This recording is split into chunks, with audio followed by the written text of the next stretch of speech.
Welcome to the BAMRef show. I'm here with Nayim, Ahmed and the BAMRef chairman, Mannix, and we're glad to have your company. We're going to talk through quite a few things here on the show, but before I start, make sure you are in tune with our social media platforms. BAMRef official on Instagram. We are also on TikTok and on Twitter as well. Let us know your thoughts on the show and all of the other incidents that take place across the sporting weekend. As I said before, Chairman Mannix with us, also Nayim Ahmed from Sporting Bengal. We've got quite a few things to go through from grassroots, but before I start, I do just want to talk to the guys about this weekend because Manchester City held to a 3-3 draw by Everton. The Manchester City meltdown started with a goal that had our WhatsApp group popping off, I've got to tell you, on Monday night. And it ended with Joel here putting me in my place, really. I was just stating I'm the not going to facts. front. I was just stating the facts. So this is what happened. The ball was passed to Mark Gahey, one of the central defenders for Manchester City. It was played forward by an Everton player. Mark Gahey was able to intercept it. Mark Gahey turned and played the ball back towards the goalkeeper. It was intercepted by Thierry Barry for Everton, who scored. But my argument on the group, and you can be the judge here, Nayim. My argument on the group, because I noticed you did stay quiet on the group as well. Saved it for today. You saved it for today. My argument was that once the ball is played forward, Barry is in an offside position. Why doesn't play stop? In every other circumstance, play would stop. Why does it not stop then? What did you tell me? Being in an offside position is not an offence. Okay, that's the fact.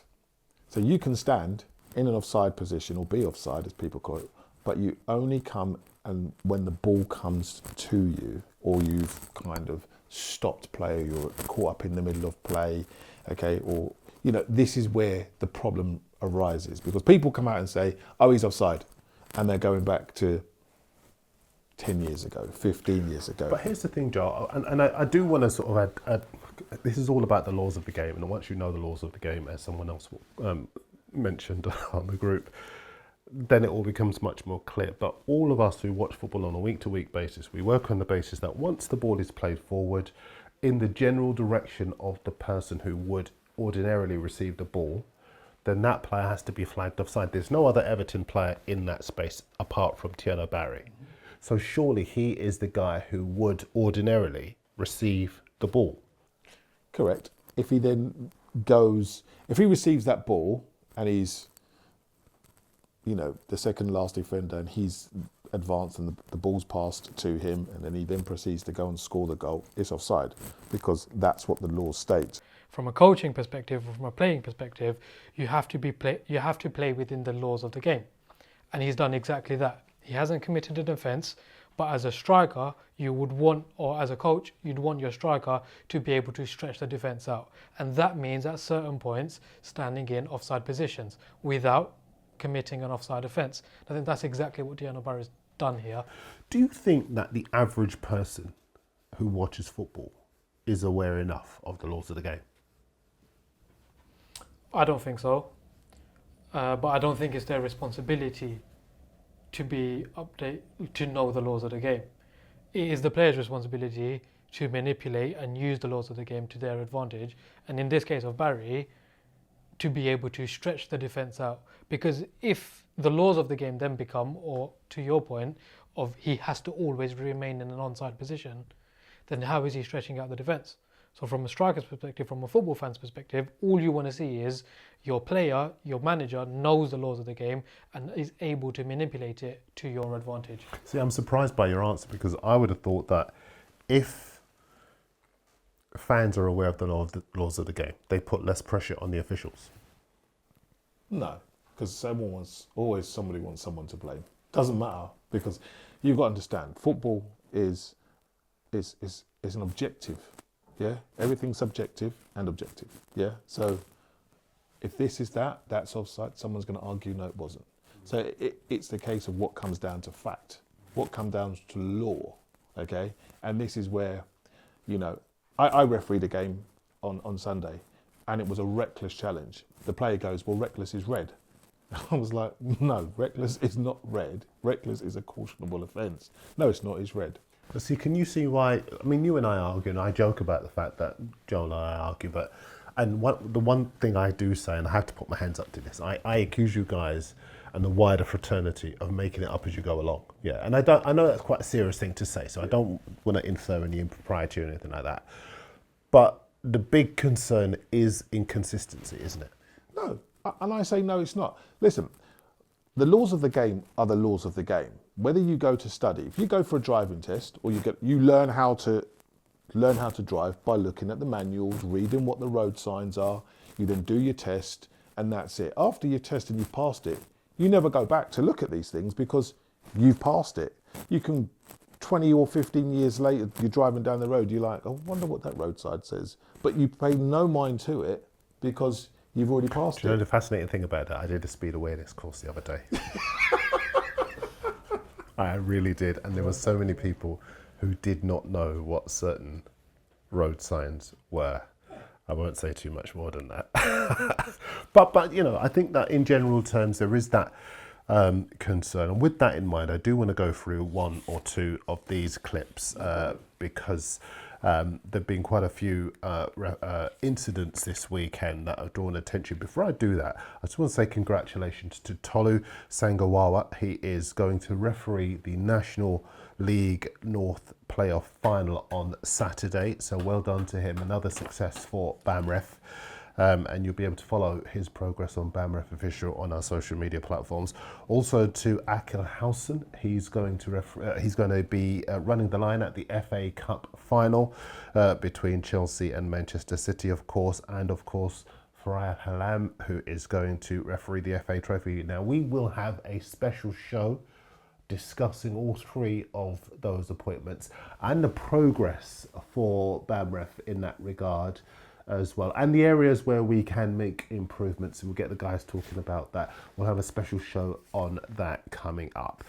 But let's go back to one or two of the clips because this is the first one. It's from the Isthmian Premier League, and it's the referee is Toby Carlisle. It's between Dartford and Ramsgate. It's a really high challenge from Solomon Ogunwomoju on Denzel Olapade, who ended up scoring the winner, or he'd already scored the winner, I should say, at the Princes Park Stadium. The scoreline finished 1-0, but it's the challenge from Olunwomojo on Denzel Olapade. Is there unanimity between you two in terms of what the decision should have been from the referee? No, it's red card. Yeah? 100% red card. The player's lost, you know, he's going in. He's got no reason for his foot to be that high. He's got to take account of player safety. He's come in, he's gone through the player. It's a red card. Well, the fact that the ball is up there, I went for the ball, where this is, where that doesn't come into it.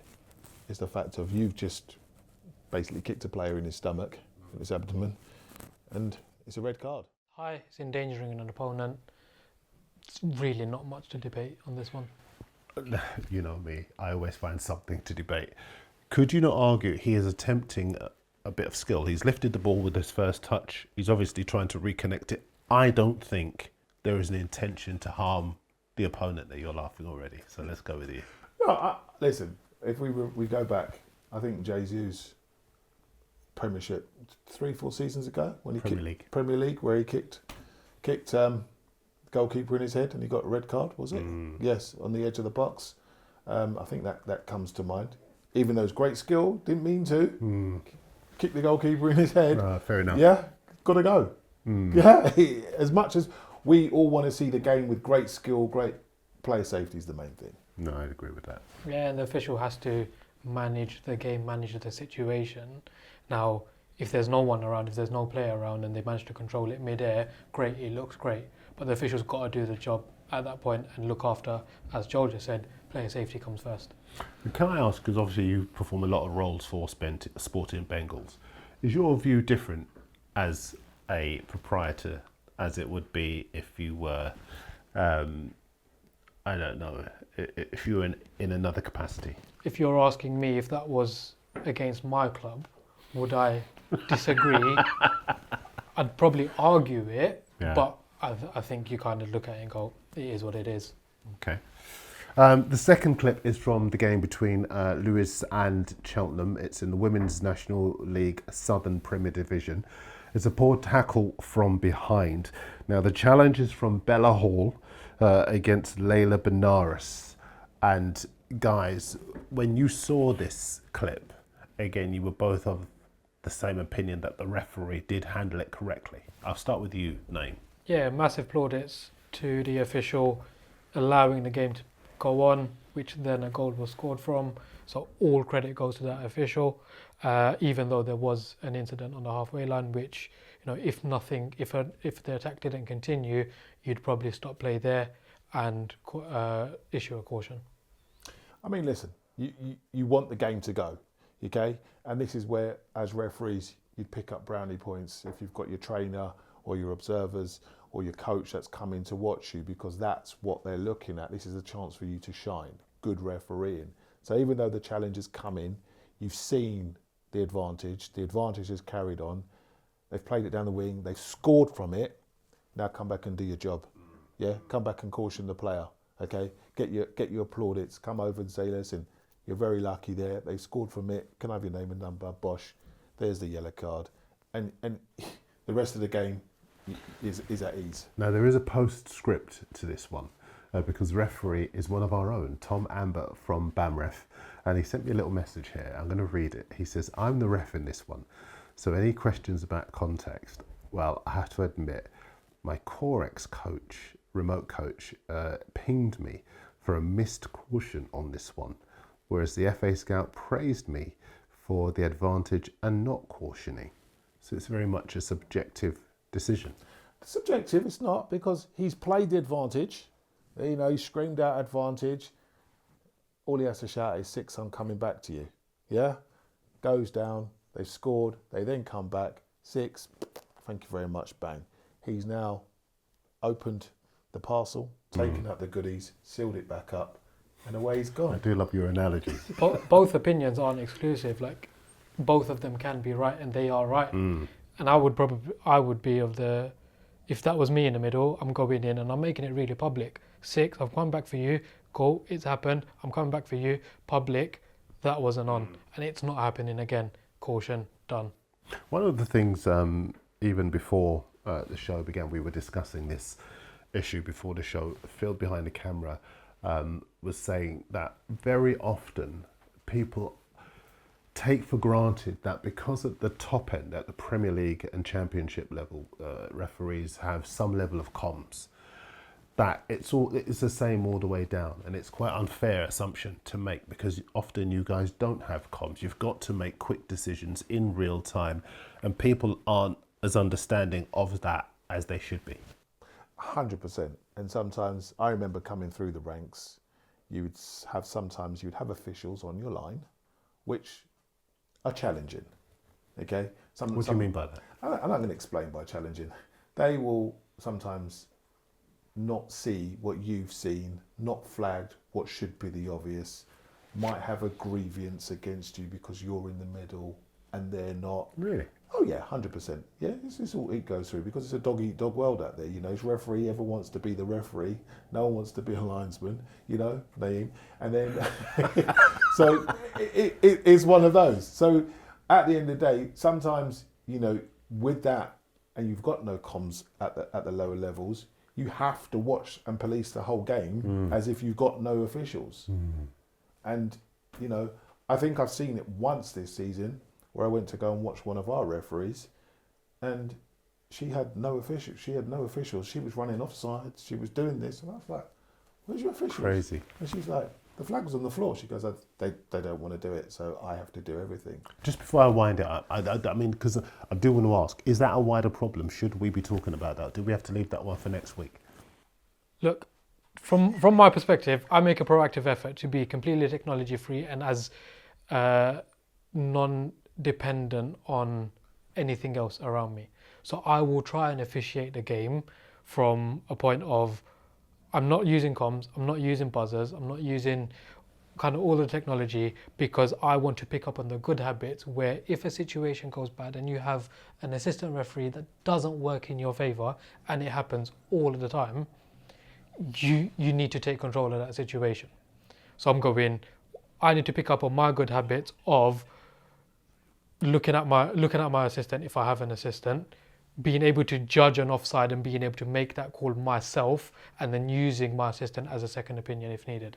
When did you start deciding to adopt that approach? As I went towards, when I went for... And why? When I went 6 to 5, I joined a league where I was with a lot of officials who had buzzers, who had comms, who were pulling out... 6 to 5, what does that mean? 6 to 5, so promotion, so level 6 to level 5. I see, okay. I had a lot of officials that I was working with that had all of the technology, and you could tell the bad habits that they have, because if they don't have the buzzer on that day, if they don't have the comms on that day, then their performance is impacted. And What are the bad habits? Waiting on your assistant to make a decision, kind of when it's something clearly that you've seen, you've probably got a better angle. I don't want to get involved in your decision because it's going to impact you more than it is going to impact me. I'm looking at all of those things and I'm going, okay, if I'm an assistant at that point, I don't want to have that call. So I'm relying on the person in the middle to make that call. For example, a penalty decision. The bad habit then looks like, looking at the assistant every single time, and I'm going, no, this is you've got a good view of that. You make the decision. If that makes sense. So I want to avoid those bad habits, and that's why I go technology free as much as I can. See, I'm a big fan of that, I have to say. I've said to you before, haven't I, that I think VAR is making officials.